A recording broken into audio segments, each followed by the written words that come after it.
All right, hello everyone. Thank you for tuning in to our fifth and final webcast of 2018. My name is Jack Koziarski. I am a CAN-SEBP Research Associate and a PhD student at the University of Western Ontario. Our topic for today's webcast is predictive analytics, and our guest is Andrew Wheeler. Andrew is an assistant professor of criminology at the University of Texas at Dallas in the School of Economic, Political, and Policy Sciences. He received his doctoral degree in criminal justice from the University of Albany at SUNY, and his research focuses on the spatial analysis of crime at micro places, evaluating police interventions to reduce crime, and practical problems faced by crime analysts. So, welcome, Andrew, and thank you for taking time out of your day to take part today. Thank you for having me. All right, sounds good. So you ready to get started? Definitely. All right, so we'll start off with the basics. What is predictive policing, and what are its goals and objectives? Well, to start, sometimes people have sort of a false notion of predictive policing from a Minority Report type thing, that you're predicting whether somebody's going to commit a specific future crime. And that's not really the application of predictive policing. It's more generic than that. So most applications are either predicting areas in which there's a high probability of crime happening in the near future. So spatial areas, so it's not saying a specific crime is going to happen, but there's a higher risk of burglary in this square or something like that in the next 2 weeks. Another popular form is predicting on the individual level, but that's for most of the time for chronic offender lists and things like that. So Chicago has a heat list prediction in which they predict individuals who are at high risk of gunshot victimization or being involved in being an offender in a gunshot shooting sometime in the future. So those are sort of the two main example applications of predictive policing today. There's others, definitely, but those I think are the main examples. Okay, and kind of what are kind of some forms or technologies of predictive policing, and are they expensive or inexpensive, or is there somewhat of a continuum with respect to expenses and costs? In terms of expenses, there's particular software platforms that do different types of predictive policing now. I'll say up front that I'm not involved with any of those organizations. I'm an academic down here in Dallas, so I don't have any vested interest in those companies or anything like that. The most prominent company now, I would say, is Predictive, and they do the spatial predictive policing that I said noted before. So basically they generate boxes that say this particular area has a high probability of whatever particular crime that you're predicting in the near future over the next day or the next 2 weeks or whatever. There's other companies that are less expensive than that, like Joel Kaplan, who you guys had on last month. Yep. Has a particular software which is much less expensive than that. His generates typically more long-term predictions, so crime risk over a more extended period of time, so not necessarily the next 2 weeks. And then there are other particular software vendors. I don't have any of the particular prices memorized, but a lot of times police departments can do things much simpler for free. So generally hotspots policing, so the idea that you just make maps from prior crime events is within the capabilities just with free software now or with mapping software that most crime analysis departments have. And so those hotspots are a form of prediction, really. And so it's you can do predictive policing with just the tools that you have now with simple prediction models and things like that. So that's the price only comes with particular software vendors, really. So most agencies have the capabilities to just do it with the resources that they have at hand. Okay. And so moving on to the next question, I think you kind of already touched upon this a little bit. What is it that's exactly predicted in predictive policing? Is it just the crimes, or is it potential offenders, potential victims? Most of the applications now are spatial predictions. So it may be the forecast will essentially be for this particular area. It has, say, a 90% probability of a burglary happening in that particular area within the next 2 weeks. So that would be an example output for the spatial analysis. For the individual analysis, for the chronic offenders, like I talked about, it'll be similar. It'll be a probability estimate. It may say this person has a 10% probability of being a victim of a gunshot injury within the next year. And so those will basically be the types of outputs from predictive policing systems. And so most of the applications are either that spatial based within an area over a particular period of time, or a person based over a particular period of time. Okay. And is predictive policing able to work alongside other types of policing, or does it replace certain types of policing? Like how can it be kind of implemented? Generally, the predictions don't in and of themselves dictate how you use the information. So you could have predictions for a particular person or a particular area and not subsequently use that information in any way. And then obviously if you don't use the information, it won't have any particular impact. And so the biggest issue now with these predictive policing systems, and it's similar to sort of hotspots previously, is sort of what's the best way for police departments to use this information. The most generic way is that you should use it to triage resources. So you identify the areas with the highest predicted risk, whether it's spatial places or people, and then target interventions at those particular places or people. But the targeting and what you actually do with the information is open to the police department still.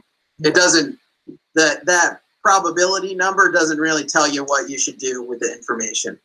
Okay. And how is predictive policing regarded by the police today? I can't give a general overview.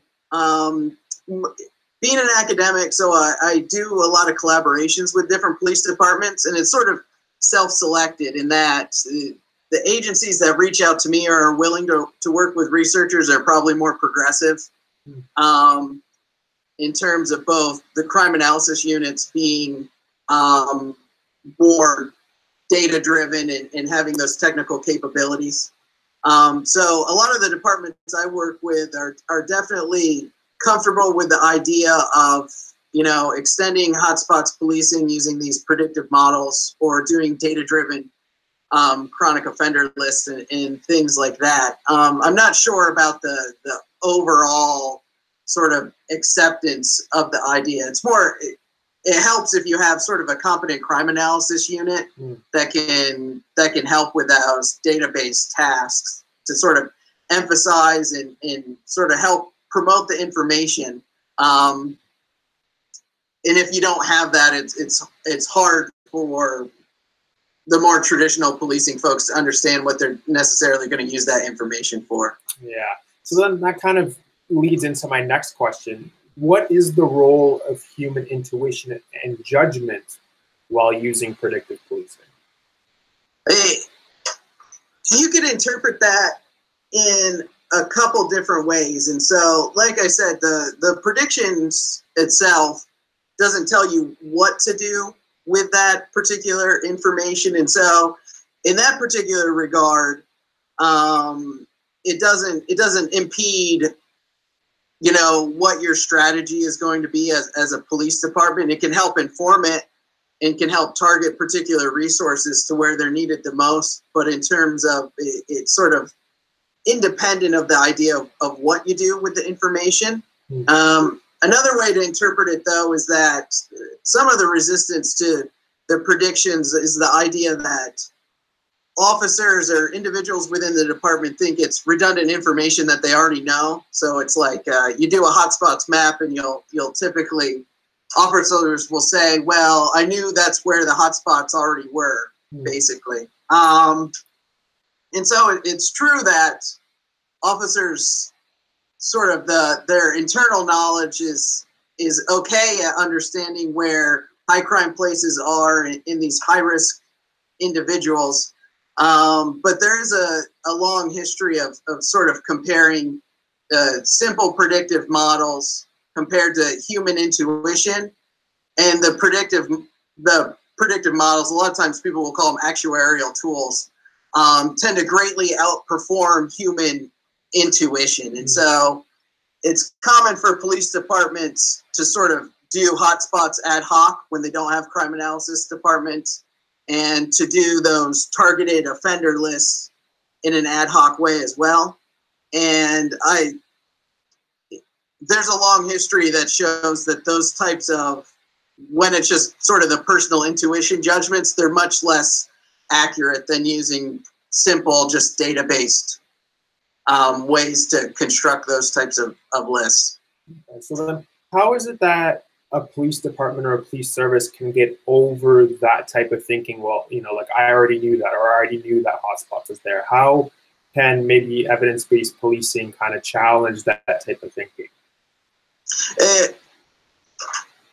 In my personal experience, it's a lot of top-down, sort of a police chief or some other advocate within the police organization really saying, this is something that we should be doing. And in combination with that, having a competent crime analyst that can do the database processing as well. So it's sort of those two parts. So if you have an advocate, but you can't necessarily get the predictions out or get your data in the right form to be able to do those predictions, it won't necessarily happen. But then it needs sort of the boots on the ground individuals to get it to happen as well. And so, like I said, my experience is a lot of times it's top down. It's the chief or somebody else within the organization who's really advocating for it, and it sort of filters down over time. I haven't seen a bottom up approach. Okay. In my experience. Okay. And how can predictive policing help police personnel and police leaders deliver value for their investment in this type of policing? So, like I said before, the predictions don't in and of themselves sort of tell you what to do. Mm-hmm. So utilizing predictions makes the most sense in terms of if you already have particular strategies in place that you want to implement, and those predictions then can either help prioritize particular targets or help identify sort of how wide to make the net in targeted interventions, whether at people or places. And so I think that the predictions can sort of, a broad overview can be used in sort of two different ways. One is sort of working with what you have already. And so say you do the spatial predictive policing where it has those boxes of high risk. Instead of having officers do the random patrol, sort of try to nudge officers to those areas of high risk, no real different than hotspots policing. And so that's one way in which you can use the prediction sort of with what you have. And the other is sort of having actual special units that take that information. So a lot of different police departments might have a special unit that goes to hotspots or special investigations that target those particular chronic offenders. And in those particular cases, they should be using a database approach to help to triage the particular targets that they focus on. How effective is predictive policing? And what have any evaluations shown? So it's still,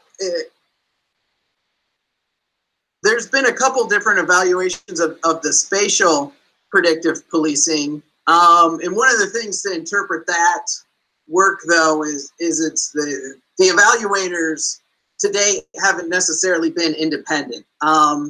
So the Predpol folks out in Southern California have done some work that shows that it's both better at predicting relative to crime analysts, as well as shown some of the crime reductions in reference to that.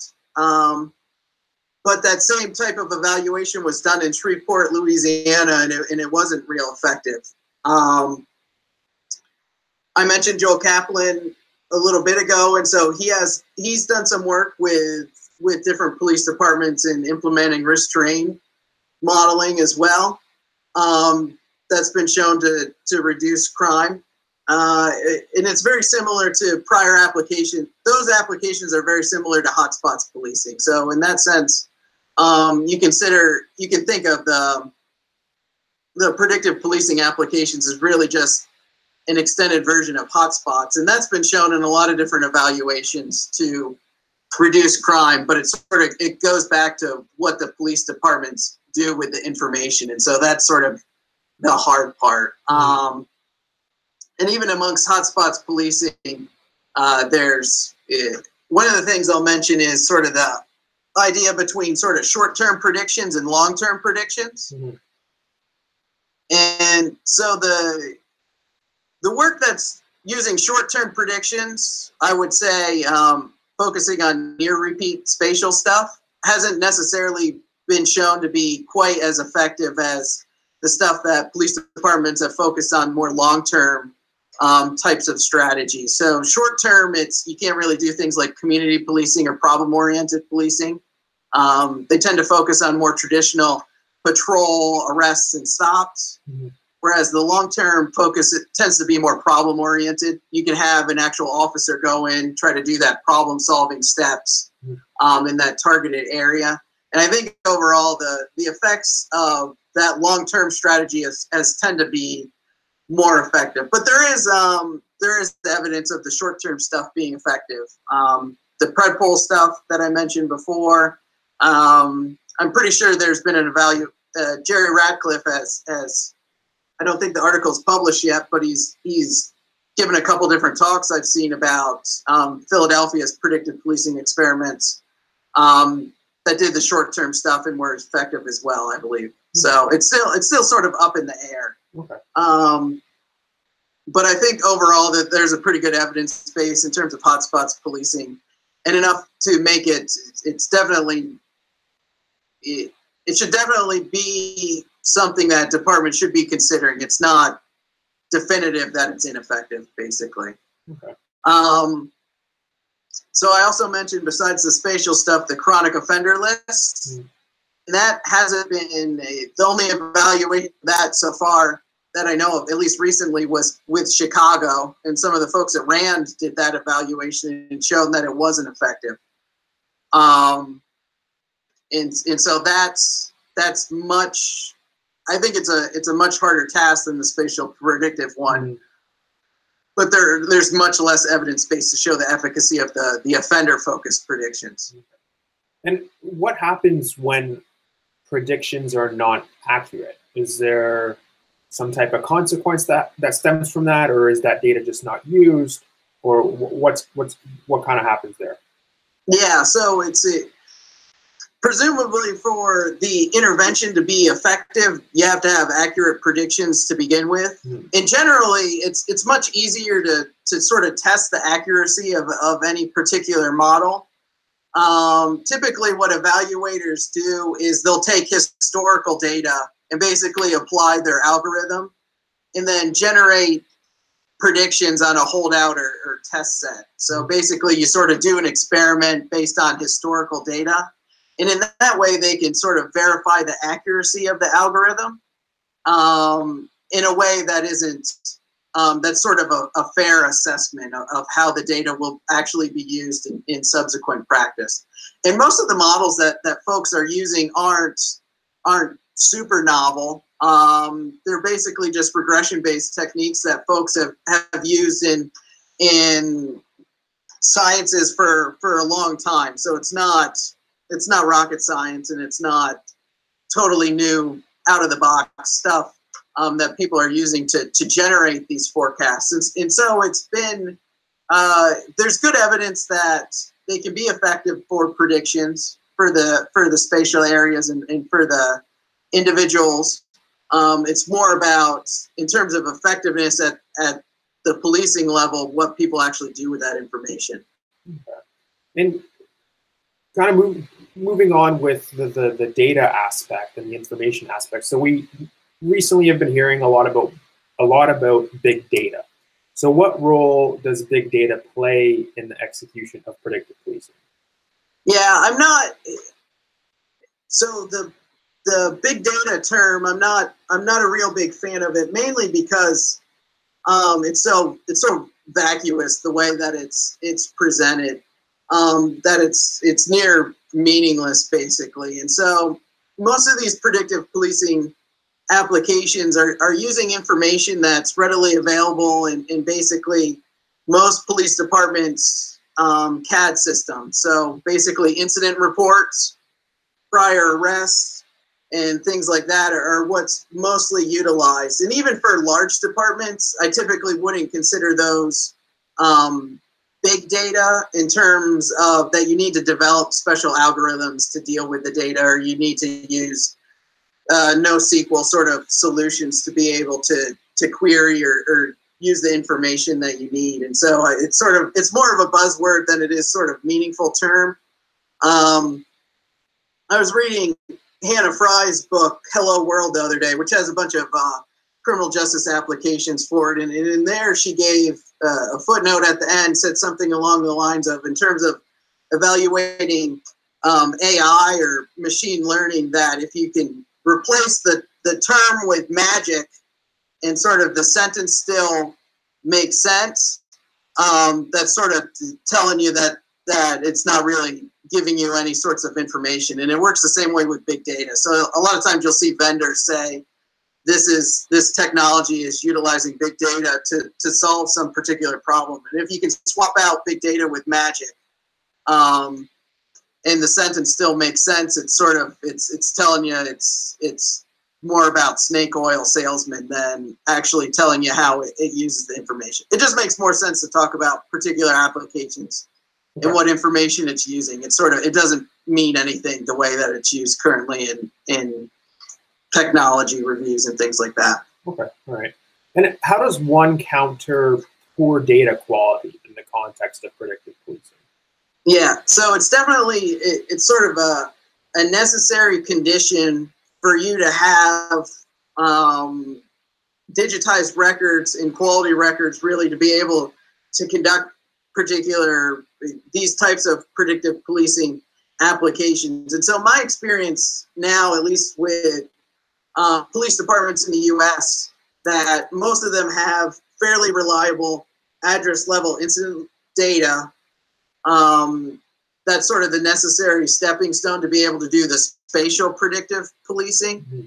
A lot of police departments, though, don't have the necessary person identifiers in a reliable way to be able to do the person level predictions. And so, say if I'm a chronic offender and I've been arrested over, say 10 different times over the past couple of years, it's quite common for police departments to have sort of Andrew Wheeler or Andy Wheeler or Andre Wheeler and things like that. And so the person level stuff tends to be much harder for a lot of different police departments. And so it requires either somebody to go and ensure that sort of person identifier fidelity, or to ensure sort of when people are inputting the information. I do know that different police departments sort of internationally don't necessarily have those standardized spatial addresses, though, either. And some of that comes about by having sort of the base address system. So here I can just go to the census to sort of get street level files of where addresses are and things like that. And I know that's not necessarily the case in a lot of international agencies though too. Mm-hmm. Okay. And so kind of what are some ethical concerns with respect to predictive policing? Because that's something that we've been hearing a lot about too.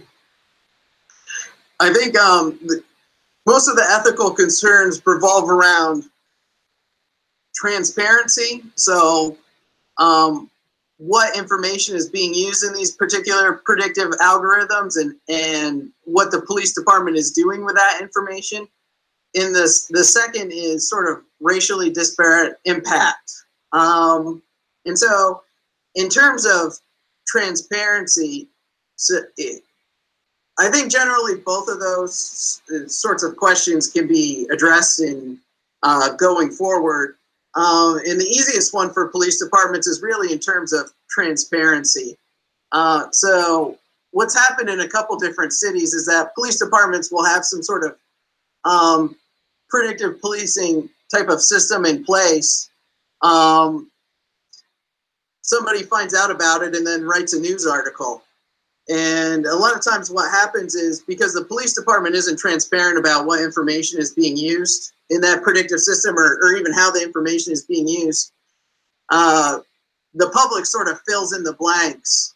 And a lot of times those blanks are sort of fantastic details about how what sort of information is piped in or necessarily what police departments are doing. So, and that's sort of an easy fix by police departments for either sort of being transparent about, what information is being used to generate the predictions.